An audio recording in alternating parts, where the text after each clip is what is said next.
UAE के chief of army staff ने 2 दिन का इंडिया का विजिट किया है। वहां पे डिफेंस इक्विपमेंट्स के हवाले से या डिफेंस के हवाले से मुख्तलिफ प्रोजेक्ट्स के ऊपर डायलॉग बात हो रही है, डील्स हो रही हैं। आप यूएई की बात कर रहे हैं, यूएई हालांकि है मुस्लिम कंट्री। हाँ। अब वो जाके विजिट कर रहा है इंडिया को, उनका जो चीफ ऑफ आर्मी स्टाफ है वो इंडिया जाके विजिट कर रहा है। दुबई ने इन्वेस्टमेंट की भी है, उसमें भी कोई शक नहीं, बड़े पैमाने में इंडिया में इन्वेस्टमेंट की भी है। ठीक है। दुबई ने भी, और उनका जो अभी ऑफिशियल स्टेटमेंट है वो आपने भी पढ़ा है कि उसने कहा है कि हमने जो है ना ऑफिशियल की सारी ब्रीफिंग जो है वो हमने ऑलरेडी दुबई को दी हुई थी, यूएई को। ठीक है, हमने दी हुई थी। अभी ये इंडिया का क्लेम है, इंडिया मीडिया ने भी इसको क्लेम किया, उनके ऑफिशियल ने। अभी तक दुबई का कोई स्टेटमेंट नहीं है। यूएई जो है ना वो अभी आया है, इंडिया में आया है, और वो आके इंडिया का चीफ ऑफ आर्मी स्टाफ है, इंडिया बड़ा खुश है, अभी वो ढोल पीट रहा है। इंडिया ढोल तो ऐसे पीटता है कि पता नहीं वो क्या अचीव कर लेता है। आप बात कर रहे हैं सऊदी अरब की पाकिस्तान के साथ। सऊदी अरब ने अगर डील पाकिस्तान के साथ की है, डिफेंस डील जो है पाकिस्तान, तो इन्वेस्टमेंट उसने किधर की है? इन्वेस्टमेंट उसने इंडिया में की है, कश्मीर में की है। अच्छा, इंडिया साइड कश्मीर में। हाँ, ये देख रहा होता है कि अगर ये लड़ाई हो रही है, वो ये देखने गया, हो सकता है वो जंग होनी है, उसको पता है, हो सकता है वो ये देखने आया हो कि यार हमारा कितना लॉस हो रहा है, उनका कितना लॉस होगा, हमें तो कोई लॉस नहीं हो रहा। इन्वेस्टमेंट की हुई है ना, उनका बनता है आगे देखे भाई, इन्वेस्टमेंट की हुई है उसने कि हमें लॉस तो नहीं होगा। हालांकि चाइना ने क्या इंडिया में कम इन्वेस्टमेंट किया, आप मुझे बताएं। अच्छा, इंडिया में जो है इतनी बड़ी इन्वेस्टमेंट चाइना ने भी की हुई है। और जो नया मोबाइल आता है, जो इंडिया लॉन्च करता है, जो पहले चाइना में इंडिया में लॉन्च होता है। चाइना जो भी नया मोबाइल लॉन्च करे वो इंडिया में लॉन्च होता है। क्यों? क्योंकि उसने इन्वेस्टमेंट की हुई है, उसको पता है वहां से पैसा ज्यादा आना है। मतलब है पूरी दुनिया की जरूरत बन चुका है इंडिया कि हर बंदे को पता है यार ये मार्केट बहुत बड़ी है, इधर इन्वेस्टमेंट करो, इनके साथ। जल साहब, इस वक्त इंडिया के अंदर यूएई के जल साहब का जो लैंड फोर्सेस के जो हेड हैं, उनका एक दौरा चल रहा है। कैसे देख रहे हैं आप इसको? पाकिस्तान सऊदी अरब का जो डिफेंस एग्रीमेंट हुआ है उस लेंस से देख रहे हैं that India is trying to approach other Arab nations like UAE, या कि किसी और लेंस से आप इसको देखते हैं? What do you make of that, sir? बहुत अच्छा क्वेश्चन है, बिकॉज एक आम व्यूअर को यही लगेगा कि सऊदी अरेबिया और पाकिस्तान की डिफेंस डील हुई है तो अब भारत यूएई का एक उसको काउंटर करने की कोशिश कर रहा है, बट बात ये नहीं है। आपको अगर मैं बताऊं कि 2017 में भारत और यूएई के बीच में एक कॉम्प्रिहेंसिव स्ट्रेटेजिक पार्टनरशिप एग्रीमेंट हुआ था, और 2017 के बाद पूरी ट्रैजेक्टरी जो है डिफेंस रिलेशंस की एक बदलाव आया था। और डेजर्ट साइक्लोन एक एक्सरसाइज है जो राजस्थान में हुई थी, जिसमें यूएई ने पार्ट लिया था 2023 में, और नेवल और एयरफोर्स एक्सचेंजेस भी हमारी फौजों के बीच में हुए हैं। संयुक्त अरब अमीरात यूएई थल सेना के commander major general Yousuf Mayouf Saeed Al Hallami 27 से 28 अक्टूबर 2025 तक भारत के आधिकारिक दौरे पर हैं। ये उच्च स्तरीय दौरा भारत और यूएई के बीच द्विपक्षीय सैन्य सहयोग को और सुदृढ़ करने तथा प्रशिक्षण एवं क्षमता संवर्धन के क्षेत्रों में नए सहयोग अवसरों को तलाशने की दिशा में एक महत्वपूर्ण कदम है। ये दोनों देशों के बीच लंबे समय से चले आ रहे रक्षा साझेदारी को और गहरा करने की साझा प्रतिबद्धता को भी रेखांकित करता है। दौरे के दौरान मेजर जनरल अल हल्लामी को औपचारिक सैन्य सम्मान प्रदान किया गया और उन्हें ऑपरेशन सिंदूर के बारे में विस्तृत जानकारी दी गई। इसके साथ ही सूचना प्रणाली महानिदेशक और आर्मी डिजाइन ब्यूरो द्वारा उन्हें भारत की रक्षा क्षमताओं और भारतीय सेना के कृत्रिम बुद्धिमत्ता यानी AI रोड मैप पर भी प्रस्तुति दी गई।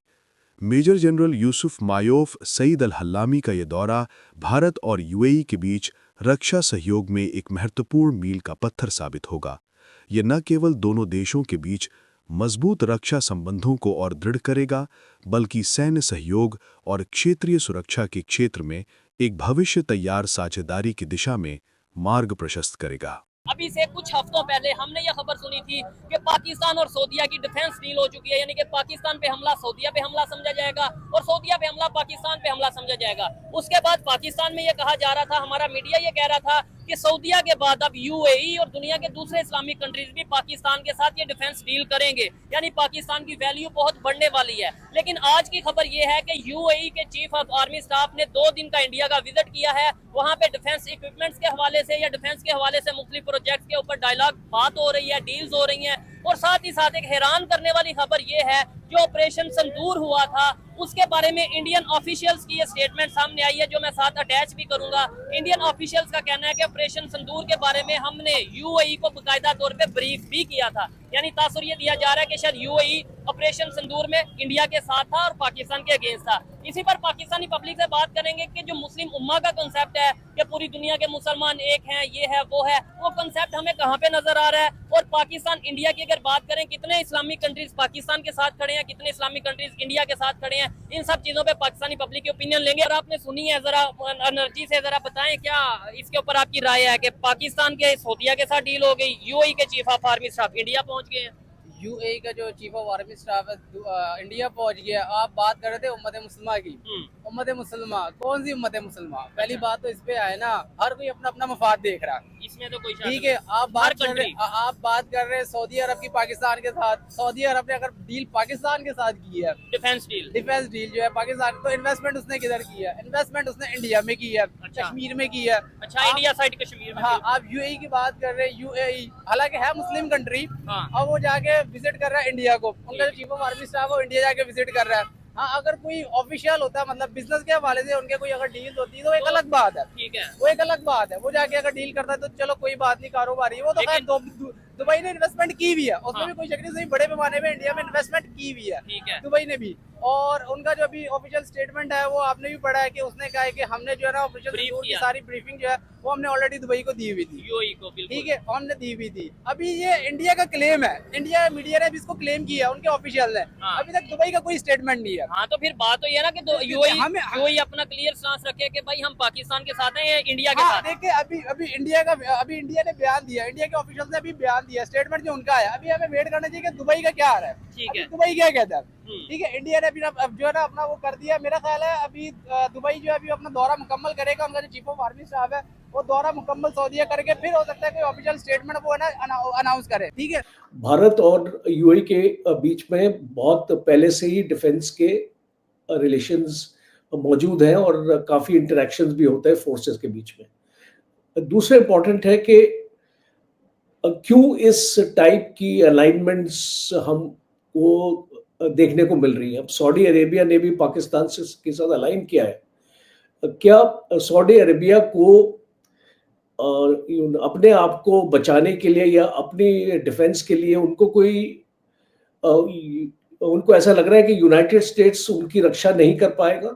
तो इसको मुझे ऐसा लग रहा है कि ये एक रीअलाइनमेंट हो रही है जियोपॉलिटिक्स की मिडिल ईस्ट पे। और खास तौर पे जब आपने देखा कि दोहा के ऊपर जब इजराइल ने अटैक किया था, उसके बाद काफी देश उस रीजन में अपने आप को इनसिक्योर फील कर रहे हैं, बिकॉज उनको ऐसे लगता है कि हम अमेरिका पर डिपेंड कर रहे थे ऑल दिस टाइम। और जब हमारे ऊपर अटैक हुआ तो अमेरिका ने कोई ऐसी बात नहीं की हमको बचाने के लिए या और उस अटैक को कंडेम करने के लिए जो इजराइल की तरफ से हुआ था। तो अभी ये सोच इनके माइंड्स में आ चुकी है। और खास तौर पे अब आपने देखा सऊदी अरेबिया आपके पास आया और यूएई, अगर मैं इसको यूएई की फौज में 1 या 2 मिनट इसके ऊपर बात करना चाहता हूँ, बिकॉज एक आपको कॉन्टेक्स्ट में वो चीज़ समझ अच्छी तरीके से आएगी। यूएई की कोई बड़ी फौज नहीं है, 65,000 की उनकी एक स्ट्रेंथ आर्म्ड फोर्सेस की, जिसमें उनकी जो फौज है, जो ग्राउंड फोर्सेस है, लैंड फोर्सेस है, वो 45,000 ही है। नेवी 3,000 है, एयरफोर्स 5,000 है। तो यूएई का प्रीडोमिनेंटली उनके लैंड फोर्सेस पे इतना ज़्यादा फोकस नहीं रहा है।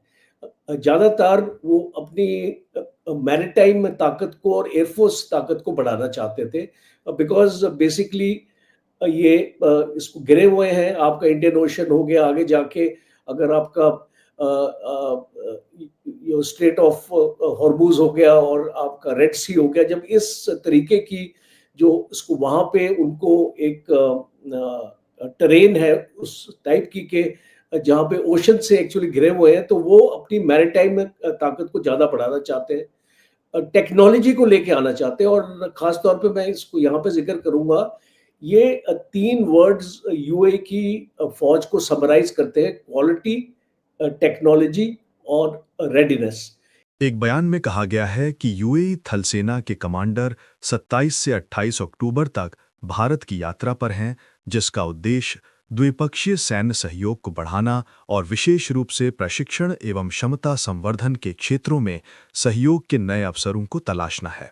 मंत्रालय ने कहा कि ये उच्च स्तरीय यात्रा दोनों देशों के बीच सैन्य सहयोग को सुदृढ़ करने और दीर्घकालिक रक्षा साझेदारी को आगे बढ़ाने के निरंतर प्रयासों को रेखांकित करती है। महानिदेशक सूचना प्रणाली और सेना डिजाइन ब्यूरो ने मेजर जनरल अल हल्लामी को भारत की रक्षा क्षमताओं और भारतीय सेना के लिए कृत्रिम मेधा यानी एआई के रोडमैप के बारे में प्रस्तुति दी। अधिकारियों ने बताया कि मेजर जनरल अल हल्लामी 28 अक्टूबर 2025 को राष्ट्रीय समर स्मारक पर पुष्पांजलि अर्पित करेंगे। इसके बाद वे रक्षा अनुसंधान एवं विकास संगठन डीआरडीओ का दौरा करेंगे और विभिन्न स्वदेशी हथियार एवं सैन्य साजोसामान की जानकारी प्राप्त करेंगे। उन्होंने बताया कि कमांडर डीआरडीओ प्रमुख एवं रक्षा अनुसंधान एवं विकास विभाग के सचिव डॉक्टर समीर वी कामत से मुलाकात करेंगे। इसके अलावा वे भारतीय रक्षा उद्योग के प्रतिनिधियों से भी आपसी हितों के मुद्दों पर चर्चा करेंगे। मंत्रालय ने कहा कि ये यात्रा भारत और संयुक्त अरब अमीरात के बीच रक्षा सहयोग में एक महत्वपूर्ण कदम है। उन्होंने कहा कि इस यात्रा से रक्षा संबंध और अधिक मजबूत होंगे तथा सैन्य जुड़ाव और क्षेत्रीय सुरक्षा सहयोग को नई दिशा मिलेगी।